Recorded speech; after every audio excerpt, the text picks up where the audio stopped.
Hello बच्चों, कैसे हैं आप। स्पेक्ट्रोस्कोपी की बात चल रही थी हमारे पास।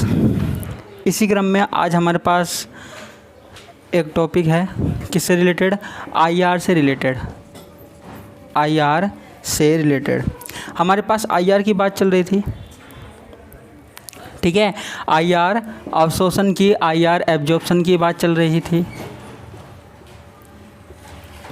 अब आईआर एब्जॉर्प्शन के लिए कौन कौन सी कंडीशन होनी चाहिए, कौन कौन सी शर्त होनी चाहिए, उसकी हमको बात करनी है, ठीक है। तो कौन कौन सी शर्त होनी चाहिए, कौन कौन सी कंडीशन होनी चाहिए, वो हमको पढ़नी है। अब देखो होता क्या है, कोई भी अणु जो कंपन कर रहा है, हमको पता है आईआर अवशोषण यानी कि कंपन अवशोषण है, कंपन स्पेक्ट्रम है। आईआर से हमें क्या मिलता है, कंपन स्पेक्ट्रम। अब देखो कोई भी अणु कंपन कर रहा है, उसकी आवृत्ति, कोई भी कंपन जो अणु कर रहा है, अनुकंपन कर रहा है, उसकी आवृत्ति और जो आईआर किरण है, आईआर इंफ्रारेड है, आईआर विकिरण है, उनकी आवृत्ति समान होनी चाहिए। पहली कंडीशन क्या है, अणु जो कंपन कर रहा है उसकी आवृत्ति और आईआर आवृत्ति यानी कि इंफ्रारेड फ्रीक्वेंसी दोनों सेम होनी चाहिए, ठीक है। आवृत्ति को किससे दिखाते हैं, न्यू से। तो आईआर की और कंपन की, इसको मैं V से लिख देता हूँ, तो दोनों सेम होनी चाहिए, तब तो हमारे पास यहाँ पे आईआर अवशोषण होगा, नहीं तो नहीं होगा। इतनी सिंपल सी बात याद रखनी है, ठीक है। अब देखो आगे की बात करते हैं हम, आगे की बात करते हैं। आगे की बात में क्या है, 1 मिनट 2 मिनट देना। आगे की बात करते हैं,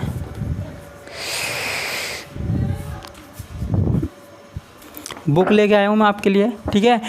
एक जो पहला पॉइंट था वो हमने क्या पढ़ा था कि जो अणु की कंपन आवृत्ति है और जो आईआर की आवृत्ति है वो समान होनी चाहिए, ठीक है। उसके बाद एक क्वेश्चन है, वो मैं आपको बोल रहा हूँ और उसका आंसर भी मैं बताऊँगा, ठीक है। एक क्वेश्चन है, इसमें बुक में दिया हुआ है ध्रुवीय अणु जैसे HCl, H2O आदि विकिरणों का अवशोषण करते हैं। जो HCl, H2O जैसे अणु है ना, वो आईआर अवशोषित कर लेते हैं, ठीक है।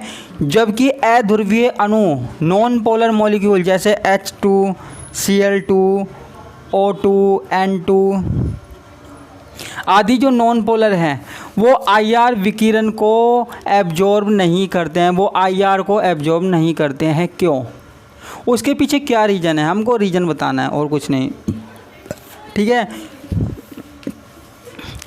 अब क्या रीज़न है, देखो जो हमारे पास ध्रुवीय अणु होते हैं, ठीक है, ध्रुवीय अणुओं में कंपन के कारण, कंपन गति के कारण क्या होता है, एक विद्युत क्षेत्र उत्पन्न हो जाता है, एक विद्युत क्षेत्र उत्पन्न हो जाता है, इलेक्ट्रिक फील्ड उत्पन्न हो जाता है, ठीक है। और आईआर में तो आपको पता ही है, आईआर में 2 क्षेत्र होते हैं, विद्युत और चुंबकीय, एक साथ चलते रहते हैं, ठीक है। तो ध्रुवीय, जो अध्रुवीय अणु होता है उसमें विद्युत क्षेत्र उत्पन्न हो जाता है, उसका विद्युत क्षेत्र, किसका, अध्रुवीय अणुओं का विद्युत क्षेत्र और आईआर का विद्युत क्षेत्र आपस में क्रिया कर लेते हैं और आपस में क्रिया करके क्या बना लेते हैं, आपस में क्रिया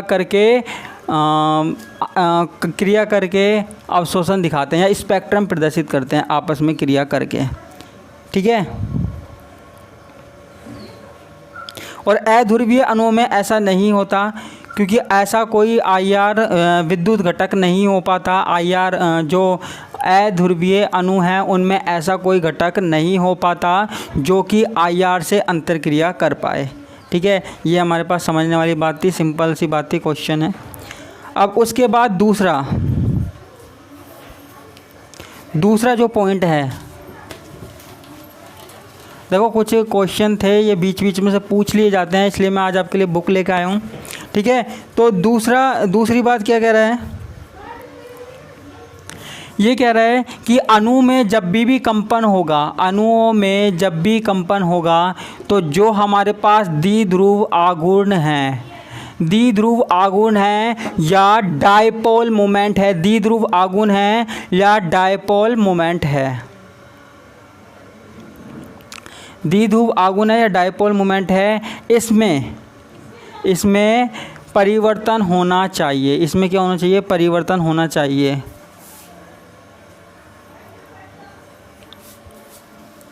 परिवर्तन होना चाहिए। अगर परिवर्तन नहीं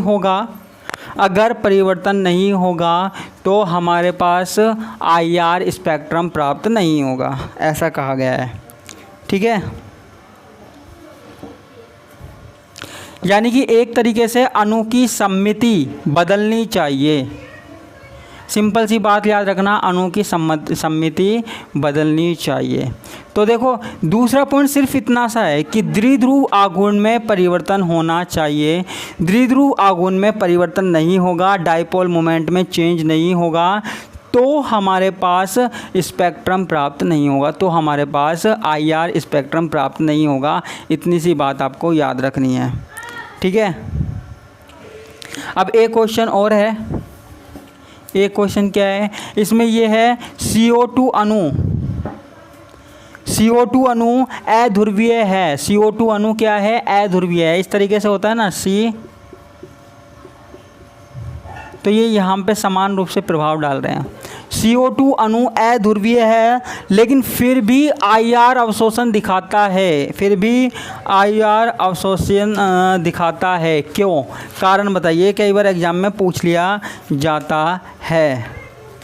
ठीक है, लेकिन देखो ये तभी संभव है अगर हमारे पास सममित तनन कंपन है। देखो अगर हमारे पास सममित तनन कंपन है, जो मैंने कल बताया था, अगर ऐसा कंपन हो रहा है, सममित तनन कंपन हो रहा है, तब तो ये क्या होगा, IR इनएक्टिव होगा, IR प्रदर्शित नहीं करेगा, इनएक्टिव होगा। लेकिन ये अगर IR एक्टिव बनाना है, अगर इसको IR एक्टिव बनाना है तो इसमें सममित नहीं, असम्मित तनन कंपन होना चाहिए, असम्मित तनन कंपन होना चाहिए, तभी ये IR स्पेक्ट्रम शो करेगा। देखो आज मैंने ज़्यादा बड़ी बात बताई नहीं, सिर्फ इतनी सी बात बताई।